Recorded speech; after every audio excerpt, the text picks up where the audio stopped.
Back in early 2020, we met with George Cantwell, who is the CEO of First South Credit Union, and he shared with us their business strategy, which included charging their members fees.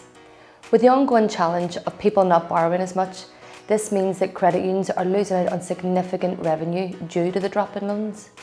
As a result, credit unions need to be able to look for an additional source of revenue, so as to ensure that they would always be able to be there for their members.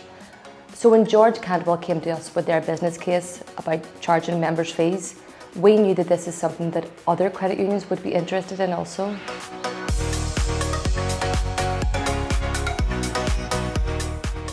Credit unions are a vital service, and it is important that they remain traditionally competitive with banks and are sustainable in the long term. Wellington IT's Flexible Service Membership module secures credit union sustainability through a revenue stream. It offers services to members at fair and competitive rates in comparison to banks. The beauty of this product is in its name, flexible. We work with credit unions to create a base tier which consists of all the account balance schemes and the transaction types which a member can potentially be charged for. Credit unions can set up a basic single tier model. Either they are a flexible service member or they are not, or they can set up a multi-tier model. The transaction and monthly tier fees can be set up as per your credit union's requirement. You can set up as many tiers or levels of service as you deem appropriate for your members. They can overlap or they can be distinct. No matter what is set up, transaction fee waiving or applicability will always be clearly visible in Xylem. Where fees are applicable, consent signatures are always collected and are always audited. Gathering customer feedback helps generate new product ideas. However, in this case, George came to us with this idea of the project.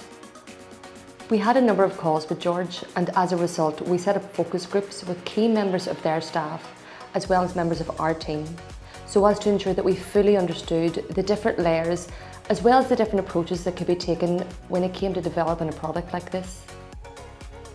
We gathered this feedback and we met as a wider development team to allow us to allocate tasks, test new functionality, but most importantly, to help us come together to create and deliver a new successful product. We carry out testing in a dedicated testing environment so as not to cause any potential disruption to our customers. Our development team carry out what's known as unit testing so as to ensure that each part of the code delivers the desired outcome. Then it's passed to the quality assurance team to carry out even more rigorous testing. This product required a lot of testing purely because there's a lot of options when it comes to setting up flexible service member fees. We tested it so to ensure the functionality from the front end and all the variations of code performed exactly as they were expected to do. In the instance of First South Credit Union, we rigorously tested the code in their dedicated test system so as not to cause any disruption in their live environment. Using a test system works really well as it allows us to identify bugs quickly, resolve them and then test again.